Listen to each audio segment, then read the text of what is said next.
nouvelle vidéo de ma progression dans le projet Inspirar pour le LumiFest 2021. Actuellement, on est toujours en web et c'est d'ailleurs ma dernière vidéo sur la partie web, étant donné qu'elle est, pour ainsi dire, finie. Là, on est dans la console et là, on voit la page de galerie. On voit que ça a un peu changé. L'image est beaucoup plus grande. Je l'ai mis au bon format pour un format desktop, puis j'ai aussi agrandi en format mobile. Comme ça, l'image était plus écrasée ni déformée. J'ai enlevé les boutons inutiles, donc le bouton Home est plus là sur la page de galerie, puis les boutons Filtre et Info sont pas là sur la page d'info, étant donné qu'ils servaient à rien.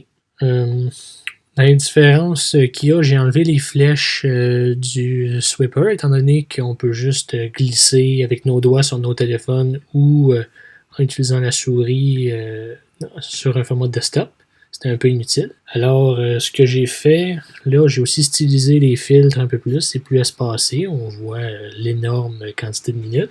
Et j'ai mis des pages comme celle-là. Il y en a 3 pour les 3 dernières œuvres. Elles s'auto-actualisent quand une nouvelle œuvre est entrée, d'ailleurs, qui vont afficher l'œuvre et faire un scroll pour l'afficher au complet, étant donné que, vu que l'œuvre prend à 100% de la page, elle a été agrandie, donc elle est plus grande que la page affichée. Maintenant, voyons comment j'ai fait ça. J'ai enlevé la pagination, donc les petits points dans le bas du sweeper parce que j'en avais pas besoin. Puis j'ai enlevé les flèches parce que c'était inutile dans mon style. Ce que j'ai fait ensuite, pour trouver les 3 dernières œuvres que j'allais afficher sur le côté, ce que j'ai mis, c'est... j'ai commencé par faire un tableau qui regroupait juste les 3 derniers éléments de mon tableau image. Et comme ça utilise le tableau image, si ce dernier est updaté, donc avec une nouvelle image à la dernière place, les autres aussi vont changer d'ordre. On ne gardera pas toujours les mêmes. Ça, c'était juste pour tester. Là, j'affiche le 3e. Je m'en vais le chercher. C'est le 0 dans ce cas-là. Ensuite, je vais chercher l'avant-dernière, puis ensuite, je vais chercher la dernière. Pour les afficher, j'ai besoin de re-regarder à nouveau dans mes anciens documents parce que tout ensemble, c'était assez facile à afficher. Même si pour trouver comment sélectionner juste les 3 derniers éléments, j'ai eu à faire un peu de recherche sur Internet quand même, juste pour trouver comment bien le faire. Puis là, j'ai mis une condition qui allait avec la page affichée. Puis là, j'affichais uniquement une image en particulier. Puis là, j'ai fait une des fonctions auto-refresh et ici, c'est là pour défiler la page.